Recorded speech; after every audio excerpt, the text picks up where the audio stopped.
आपका स्वागत है मेरे चैनल पे। तो स्टूडेंट्स, आज हम करेंगे क्लास 4 का सप्ताह रहेगा 6, विषय रहेगा गणित। तो आइए सॉल्व कर लेते हैं आज का होमवर्क। वो विषय रहेगा संख्या अनुमान। तो आज आपको संख्या अनुमान लगाना यानी कि अंदाज़ा लगाना है। तो वीडियो को एंड तक देखते रहिए, आपको पूरा सोल्यूशन वीडियो मिलेगा। तो यहाँ पे प्रश्न नंबर 1 है, यदि एक बस में केवल 28 सवारियाँ जा सकती है तो अनुमान लगाइए कि ऐसी 2 बसों में क्या 50 सवारियाँ जा सकेंगी। तो मैंने यहाँ पे लिखा है नहीं। देखिए यहाँ पे ये बताया गया है कि 28 सवारी एक बस में जा सकता है, तो हमें 28 सवारी एक बस में, तो यहाँ पे बोला जा रहा है कि क्या 2 बसों में 50 सवारियाँ जा सकती है। नहीं, देखो 28 दूनी होता है 56, 28 दूनी होता है 56, ठीक है। और यहाँ पे पूछा जा रहा है क्या 50 सवारियाँ जा सकती हैं, बताइए यहाँ पे। तो यहाँ पे आ जाएगा जी हाँ जा सकती हैं। तो हमने लिखा है जहाँ पे नहीं वहाँ पे आ जाएगा हाँ, ठीक है, जा सकती है। ओके स्टूडेंट्स, तो हमारा प्रश्न नंबर 1 सॉल्व हो चुका है। प्रश्न नंबर 2 अब करते हैं। यहाँ पे है, अब प्रश्न नंबर 2 है कि अनुमान लगाकर बताइए नीचे दी गई संख्याओं में से किन 2 संख्याओं का जोड़ 50 से अधिक होगा, सही विकल्प चुनिए। तो यहाँ पे 4 ऑप्शन दिए जाएंगे, इनमें से हमें कौन सा सही है जिसका 500 से अधिक प्लस करेंगे तो हो जाएगा। तो यहाँ पे मैंने जो ऑप्शन नंबर 3 है वो सही है। ऐसा इसलिए कि देखोगे तो 321 जब हम 321 और 192 को प्लस करेंगे तो इसका आंसर आ रहा है, देखो 3 हो गया, 9 2 11, 11 का 1 हो गया, 1 इसमें हासिल किया तो 3 और 1 4, 4 और 1 5, तो इसका आ रहा है 513। तो ये 500 से अधिक है, तो इसलिए मैंने लिखा है 3rd वाला ऑप्शन जो है वो राइट है, ठीक है। इसका आंसर ये है। समझ में आ गया यहाँ तक आपको। प्रश्न नंबर 3 करते हैं कि एक पैकेट में 18 टॉफ़ियाँ हैं। सोनम के पास टॉफ़ियों के ऐसे 2 पैकेट हैं। यदि प्रत्येक बच्चे को एक एक टॉफ़ी ही दी जानी है तो क्या उनके पास 40 बच्चों के लिए वितरित करने के लिए पर्याप्त टॉफ़ियाँ हैं। मतलब कि जो सोनम है उसके पास 18 टॉफ़ी का एक पैकेट है, 18 टॉफ़ियों वाला 2 पैकेट है, तो 18 दूनी हो गया 36 टॉफ़ियाँ उसके पास टोटल, और उसे 40 बच्चों में बांटना है। तो क्या उसके पास 36 में से हम 40 बच्चों को टॉफ़ियाँ बांट सकते हैं। नहीं, तो यहाँ पे मैंने लिखा है नहीं। समझ में आ गया, मतलब कि उसके पास 36 टॉफ़ी है और उसको बांटना है 40 बच्चों में। तो क्या हम 36 टॉफ़ी को 40 बच्चों में बांट सकते हैं। तो इसका आंसर आ जाएगा नहीं, ठीक है। तो हमारा प्रश्न नंबर 1 हो चुका है कंप्लीटेड। अब करते हैं प्रश्न नंबर 2। प्रश्न नंबर 4 है कि नीचे तालिका में दिए गए अंकों की सहायता से सबसे बड़ी व सबसे छोटी संख्या बनाएं, ठीक है। मतलब कि हमें छोटी और बड़ी संख्या बनाना है, किसी भी अंक को दोहराए बिना। तो हमें किसी भी अंक को 2 बार यूज़ नहीं करना है, ठीक है। तो मैंने लिखा है, देखोगे तो अंक है 5 9 0 6 7। तो इसका बड़ी संख्या यहाँ पे आ रहा है, यहाँ पे आ रहा है 97,950 हो गया इन संख्याओं का बड़ी संख्या। अब इसका छोटी संख्या है 50,679, ठीक है।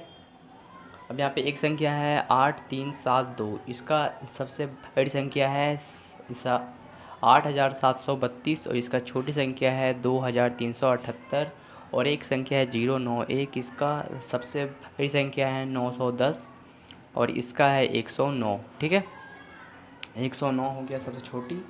अब यहाँ पे 7 5 1 3 2 एक संख्या है, इससे हमें छोटी बड़ी संख्या बनाना है। तो इसमें देखोगे कि 75,321 बड़ी संख्या है इन संख्याओं से मिलकर, और इसका छोटी संख्या है 12,357, ठीक है।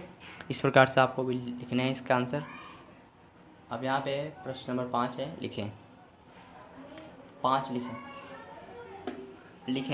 ठीक है। तो यहाँ पे 5 अंकों की सबसे छोटी और सबसे बड़ी संख्या।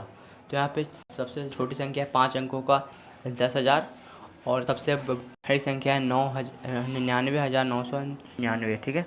इसका हो गया छोटी बड़ी संख्या, मैंने लिख दिया 5 अंकों का। यहाँ पे 3 अंकों की सबसे छोटी और सबसे बड़ी संख्या। तो इसका है छोटी संख्या है 100 और सबसे बड़ी संख्या है 9,099। अब इसका है 4 अंकों की सबसे छोटी और बड़ी संख्या। तो इसका सबसे छोटी संख्या है 1000 और सबसे बड़ी संख्या है 9,999, ठीक है। तो इस प्रकार से हमारा हो चुका है कंप्लीटेड। अब देखते हैं प्रश्न नंबर 6 है कि नीचे दी गई संख्याओं के निकटतम दहाई अनुमानित करते हुए सही विकल्प चुनिए। तो इसका मतलब कि निकटतम दहाई क्या है। फॉर एग्जाम्पल क्या 22 है तो 22 का है, निकटतम क्या है उसका आएगा 20 आएगा। ठीक है, तो इसी प्रकार से आइए सॉल्व करते हैं इसको। सो इसका यहाँ पे जो फर्स्ट में लिखा, फर्स्ट में है 22, तो 22 का निकटतम दहाई संख्या है यहाँ पे 20 और 88 का निकटतम दहाई संख्या है 90। ठीक है, और 99 का निकटतम दहाई संख्या है 100। ठीक है, इस प्रकार से आप भी इसको करेंगे सॉल्व। अब यहाँ पे प्रश्न नंबर 7 की नीचे दिए गए संख्या पैटर्न को पूरा करें। तो यहाँ पे जो संख्या दिया गया है, जैसे कि एग्जांपल के तौर पर देखोगे तो 100, 200, 300, 400, 500। ठीक है, आपको भी इसी प्रकार से लिखना है। तो इसमें हमें एक 100 प्लस करने हैं, तो इसमें 50 हमें प्लस करने, तो 50, 100, 150, 200, 250। ठीक है, इस प्रकार से आप भी इसको लिखेंगे, बिल्कुल आसान सा है। अब यहाँ पे एक तालिका में विभिन्न कक्षाओं के पिकनिक पर जाने वाले बच्चों की संख्या दी गई है। ठीक है, देखोगे तो प्रथम के 35, द्वितीय के 33, तृतीय के 38, चतुर्थ के 36 और 5वीं क्लास के जो फिफ्थ के 37 बच्चे पिकनिक पर जा रहे हैं। ठीक है, तो आइए अब यहाँ पे क्वेश्चन क्या है, अनुमान से बताइए कि पिकनिक के लिए कितनी बसों की आवश्यकता होगी। यदि एक बस में केवल 35 बच्चे जा सकते हैं, मतलब कि एक बस में 35 बच्चे जा सकते हैं, तो इन सभी बच्चों के लिए कितने बसों की आवश्यकता है। तो मैंने यहाँ पे लिखा है, मतलब कि फ़र्स्ट तो आपको इन सबको प्लस करना पड़ेगा। जब आप प्लस करते हो तो इन सबको तो आते हैं 173 स्टूडेंट्स हैं और कितने बसों की सहायता चाहिए, तो हमें इसको भाग करने पड़ेंगे। ठीक है, मतलब कि 35 भागे में 100, तो इसका आंसर आ रहा है 5 बसें और 8 बच्चे बच जाते हैं।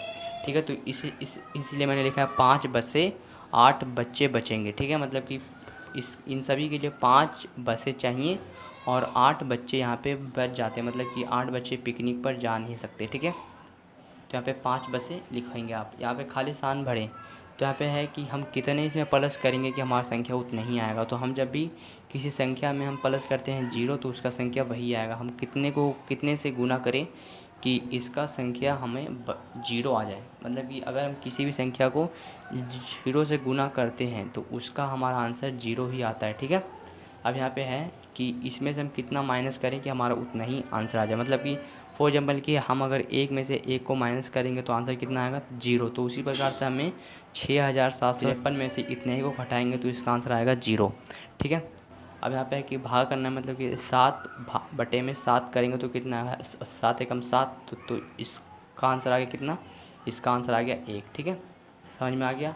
अब यहाँ पे हमें भाग करना है कि हमें भाग करना है कितने से में इतना आता है, मतलब कि हम भाग करेंगे 1 से। ठीक है, तो इसका संख्या यही आएगा। ठीक है, तो आई होप इन सभी का आंसर आपको मिल चुका होगा। ठीक है, तो आइए आप चेक कर लेते हैं जीवन कौशल घड़ी और कैलेंडर। आज का जो जीवन कौशल आया है इसमें कुछ आपको बातें सीखेंगे। ठीक है, यदि आपका बड़ा भाई 28 अक्टूबर को 6 बजे रेलवे स्टेशन पर अपने दोस्त को लेने जाता है तो वह वहाँ जाएगा, तो वह वहाँ कितने बजे जाएगा बताइए।